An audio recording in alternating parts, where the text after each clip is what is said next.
অনেক অনেক দিন আগের কথা। সুন্দরবন জঙ্গলে বাস করত একটি টুনটুনি পরিবার। তাদের ছিল ছোট্ট একটা সংসার। সেই সংসারে ছিল টুনাটুনি আর তার ছোট্ট একটা বাচ্চা টুনটুন। আর ঠিক সেই জঙ্গলে বাস করত একটি পাজি শিয়াল, আর সেই শিয়ালটার নাম ছিল বল্টু। সেই টুনারা ছিল অনেক গরিব, তাদের চাষবাস করার কোনো জমিই ছিল না। তবে হ্যাঁ, টুনাদের কয়েকটা ছাগল ছিল, আর সেই ছাগলগুলো বিক্রি করে টুনাটুনির সংসার মোটামুটি ভালোই চলতো। টুনা ছিল অনেক সরল সোজা। একদিন টুনা টুনিকে বলল, দেখো টুনি, ছাগলগুলো কত মোটা তাজা হয়ে গেছে, আর আমার পকেটের টাকাগুলো শেষ হয়ে এসেছে। ঘরেও কোনো খাবার নেই। আমি কাল বাজারে আমাদের দুটো ছাগল বিক্রি করতে যাচ্ছি, তুমি কি বলো? এই কথায় টুনি বলে, ঘরে খাবার শেষ হয়ে গেছে, আর তোমার কাছে যেহেতু টাকা নেই, তাহলে বাজারে গিয়ে দুটো ছাগল বিক্রি করে দাও।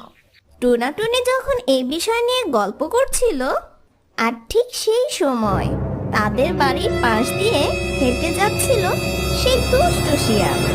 তখন সেই পাজি শিয়ালটা আড়াল থেকে তাদের সব কথা শুনে ফেলে, এবং সে মনে মনে বলতে লাগলো,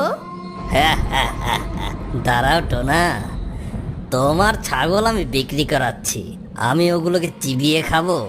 এই কথা বলে সেই শিয়াল সেখান থেকে চলে যায়। আর তারপর সন্ধ্যা নেমে এলো। টুনা, টুনি আর টুনটুন নিশ্চিন্তে ঘুমিয়ে যায় সেই দিন রাতে। আর ঠিক সেই সময়টা সেই পাজি শিয়ালে, যাই, অনেক তো রাত হলো, এতক্ষণে নিশ্চয়ই টোনা আর টুনি ঘুমিয়ে পড়েছে। আর এই সুযোগে আমি ওদের গোয়াল থেকে ওই দুটো ছাগল চুরি করে আনি। কাল বাজারে ওগুলোকে বিক্রি করে আমি কিছু টাকা পাবো, যেই টাকা দিয়ে আমার বেশ কয়েকদিন পার হয়ে যাবে। এই বলে সেই পাজি শিয়াল রওনা দিল টুনির বাসার উদ্দেশ্যে। এই তো চলে এসেছি, আর ওই তো দেখা যাচ্ছে ওই টোনার ছাগলগুলো। এই বলে সেই পাজি শিয়ালটি টুনার দুটি ছাগল চুরি করে নেয়। আর অপরদিকে বেচারা টুনা কিছুই জানে না। আর পরের দিন সকালবেলা টুনা ঘুম থেকে উঠে তার ছাগলের ঘরে যায়। পরের দিন সকাল হয়ে যায়, আর টুনা টুনিকে বলতে লাগলো, এই যে টুনি, শোনো, আমি ওই ছাগলগুলো নিয়ে বাজারে চললাম।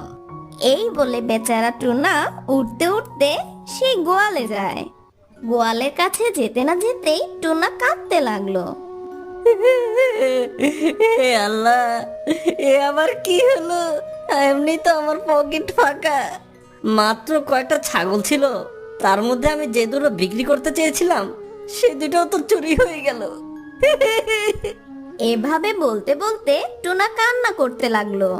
অপরদিকে টুনার কান্না শুনে টুনি আর টুনটুন সেই টুনার কাছে চলে আসে গোয়াল ঘরে, এবং টুনাকে জিজ্ঞেস করে, কি হয়েছে টুনা, তুমি কাঁদছো কেন? তাদেরকে গোয়াল ঘরের দিকে তাকাতে বলে সে আরো কান্না শুরু করলো। আর এই দেখে টুনি আর টুনটুন কান্না শুরু করলো, আর অপরদিকে বেচারা টুনা তো কান্না করতেই লাগলো।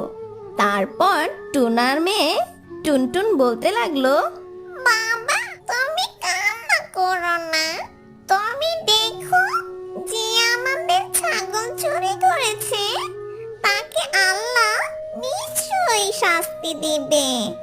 তুমি কান্না করো না বাবা আমার।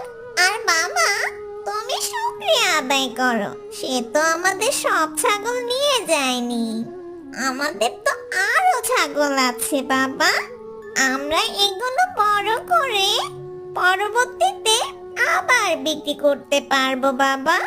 তুমি কান্না করো না বাবা। আর এই ঘটনা থেকে টুনার পরিবার অনেক কষ্ট পায়। তারপর টুনার কাছে যে কয়টা টাকা ছিল তাই নিয়ে টুনা বাজারে চলে গেল, এবং বাজার শেষে সে যখন বাড়ি ফিরছিল তখন সে দেখতে পেল বাজারের এক কোণে এক শিয়াল দুটো ছাগল নিয়ে দাঁড়িয়ে আছে। আরে, ওখানে যে দুটো ছাগল আছে ওই দুটো তো আমাদের ছাগল। যাই তো, ওই শিয়ালকে গিয়ে একবার জিজ্ঞেস করে দেখি। এই বলে টুনা সেই শিয়ালের কাছে যায়। শিয়াল ভাইয়া, এই ছাগল দুটো কার? এই ছাগলগুলো দেখতে তো আমাদের ছাগলের মতোই লাগছে। টুনার এই কথা শুনে পাজি শিয়ালটি বলতে লাগলো, এই টোনা, তোর কি মাথায় সিট আছে? তুই কি ছাগল হারানোর শোকে পাগল হয়ে গেলি? এখান থেকে তাড়াতাড়ি যা, তোর বক বক আমার একদম ভালো লাগছে না। আমাকে শান্তি মতো ছাগলগুলো বিক্রি করতে দে, যা ফট। শিয়ালের এই কথা শুনে বেচারা টুনা মন খারাপ করে বাড়ি চলে গেল। বাড়ি ফিরে টুনা টুনিকে সব খুলে বলে। আর টুনা টুনি যখন কথা বলছিল ঠিক তখনই টুনটুন দাঁড়িয়ে তাদের সব কথা শুনে ফেলে এবং সে মনে মনে সন্দেহ থাকে। বাবার মুখে সবকিছু শোনার পরে আমার কেন জানি মনে হচ্ছে আমাদের ছাগল চুরির পেছনে সেই শিয়ালটারই হাত আছে। পাজি শিয়াল। এই বলে টুনটুন তার বন্ধুদের সাথে খেলতে যায়। বেশ কিছুদিন পর ঠিক আগের মতনই টুনা টুনি একটি গাছের উপর দাঁড়িয়ে গল্প করছিল। এই সময় টোনা টুনিকে বলে, দেখো টুনি, আমাদের ছাগলগুলো আবার কত মোটা তাজা হয়েছে। কালকে এগুলোকে আমরা বাজারে বিক্রি করতে নিয়ে যাব। এখন তুমি কি বলো টুনি?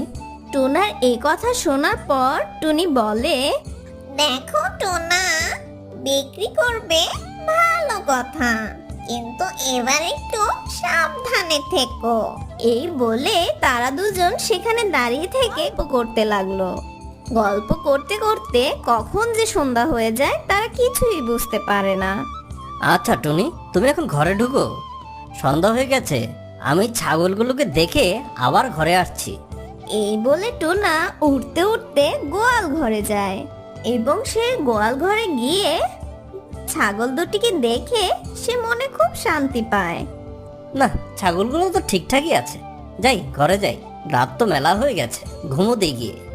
এই বলে টুনা উঠতে উঠতে বাড়ি ফিরে আসে। তারপর রাতের খাবার শেষ করে টুনা আর টুনি রাতে ঘুমিয়ে পড়ে। তবে এবার টুনটুন ঘুমায়নি। আমার ধারণা যদি ভুল না হয়, তাহলে সেই পাজি শিয়ালটা আজকেও আসবে আমাদের ছাগল চুরি করতে। আজকে আমি আর ঘুমা, সে যদি আজকে আসে তাহলে আমি তাকে ধরবই, যেভাবেই হোক। এই বলে টুনটুন দরজায় দাঁড়িয়ে সেই ছাগল দুটোকে দেখতে থাকে আর এক নজরে তাকিয়ে থাকে সেই ছাগল দুটোর দিকে। টুনটুন হঠাৎ করে খেয়াল করে তাদের গোয়ালের রাস্তায়। কি ওটা? অন্ধকারে ভালোভাবে দেখাই যাচ্ছে না, একবার কাছে গিয়ে দেখি তো। এই বলে টুনটুন দরজায় দাঁড়িয়ে দেখতে থাকে এবং সে দেখতে পায় সেই পাজি শিয়ালটাকে। একে দেখছি আমি, এ তো সেই পাজি শিয়ালটা যার কথা বাবার কাছে শুনেছি না? তাহলে কি আমার সন্দেহটা ঠিক? তাড়াতাড়ি যাই, আর দেরি না করে বাবা মাকে ডেকে তুলি। এই বলে টুনটুন তাড়াতাড়ি করে তার মা বাবার কাছে চলে যায়। বাবা, বাবা, তাড়াতাড়ি ঘুম থেকে ওঠো, সেই পাজি শিয়ালটা আজকে আমাদের ছাগল চুরি করতে এসেছে। তাড়াতাড়ি ওঠো বাবা। টুনটুনের কথা শুনে টুনা আর টুনি লাফ দিয়ে ঘুম থেকে উঠে এবং তারা তাড়াতাড়ি করে গোয়ালের দিকে রওনা দেয়। তাড়াতাড়ি চলো টুনি, না হলে কিন্তু ওই শেয়ালটা আজও আমাদের ছাগলগুলো চুরি করে নিয়ে যাবে। এই বলে তারা তাড়াতাড়ি করে যেতে থাকে এবং যে দেখে হ্যাঁ সত্যি সে পাজি শিয়ালটা এসেছে। আর হ্যাঁ, সেই সময় ছাগল দুটিকে সাইডে সরিয়ে দিয়ে শিয়ালের সামনে গিয়ে টুনা দাঁড়ায়। পরদিন সকালে একটু বেলা হলেই তারা তাদের রাজা ঈগল পাখির কাছে চলে যায় তাদের সঠিক বিচার পাওয়ার জন্য। মহারাজ ঈগল পাখি টুনাকে বলেন, হ্যাঁ টোনা, আমাকে বল, তোদের কি সমস্যা? হঠাৎ কি মনে করে এখানে আসলি? তোদের সবকিছু খুলে বল। মহারাজের কথা শুনে টুনা আর সেই পাজি শিয়াল মহারাজের সামনে তাদের অভিযোগ বলতে থাকে। এবং সবকিছু শোনার পর ভালোভাবে খোঁজ নেওয়ার পরে মহারাজ একটা সিদ্ধান্ত চলে আসেন। শোন টোনা এবং শেয়াল, তোরা ভালো করে কান দিয়ে শোন। শেয়াল, সত্যি তুই কাজটা ঠিক করিসনি। টোনা একটা হতদরিদ্র পাখি, তার কাছে ওই ছাগলগুলো ছাড়া আর কিছুই নেই। তুই তার ছাগল চুরি করে তাকে অনেক কষ্টে ফেলে দিয়েছিস। সেই জন্য আমি তোকে 2000 টাকা জরিমানা আর এই গ্রাম থেকে আমি তোকে বের করে দিলাম। এরপর থেকে আমি তোর মুখ আর এই গ্রামে দেখতে চাই না। মহারাজের এই দুজনেই মাথা পেতে নেয়। টুনা মহারাজকে ধন্যবাদ জানিয়ে বাড়ি চলে আসে এবং বাড়ি ফিরে এসে টুনি আর টুনটুনকে সব খুলে বলে। আর সেই পাজি শিয়াল থেকে যে 2000 টাকা পেয়েছে, সেই 2000 টাকা দিয়ে টুনা আরো 2টো ছাগল কিনে।